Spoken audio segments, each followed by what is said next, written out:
So for this experiment, I have my pencil, I have a measuring tape so I can measure the distance that the pencil travels, and I have right beside me a stopwatch so I can measure how long it takes for the pencil to stop.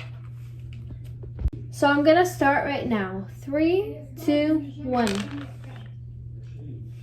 That approximately took 0.53 seconds, and to measure it right now, it would be 10.3 centimeters. So before solving for the coefficient of kinetic friction, I have decided to do an overview. So what I need is the coefficient of kinetic friction. What I have is the distance, which is 0.103 meters, and the time, which is 0.53 seconds.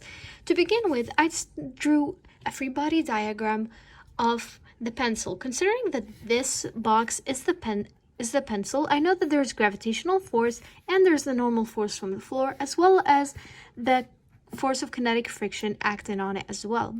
In the y direction of the forces, however, there's no movement because the pencil wasn't moving up or down, it was simply moving horizontally. Therefore, the normal force is equal to the gravitational force, meaning that Fn is equal to mg. Now, in the x direction, there was movement, therefore there is acceleration. However, the only force was the force of kinetic friction. Therefore, Fk is equal to ma, and I know that the force of kinetic friction is equal to the normal force times the coefficient of kinetic friction.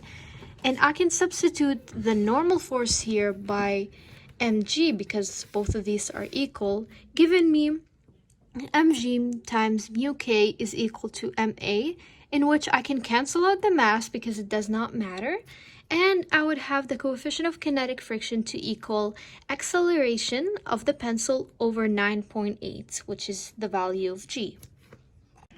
So the first step I have found is to find the acceleration. Knowing that the final velocity is 0, the distance is 0.103 meters, and that the time is 0.53 seconds, I can use this kinematic equation to find the acceleration. And since the final velocity is 0, this entire section would be off.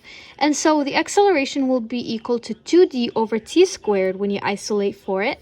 And when you plug in the numbers, you would get 0.73357066 meters per second squared. And so I can use this number and plug it in this equation so I can find mu k. So mu k would equal to this number right here. I had the full number in my calculator, divided by 9.8, which would give me 0.0748, which I had rounded. This is the original number, which is 0.074832353. And just to round it to the lowest number of significant digits that I have, which is 2 significant digits from the time, it would equal to 0.075. Therefore, the coefficient of kinetic friction of my living room floor is 0.075.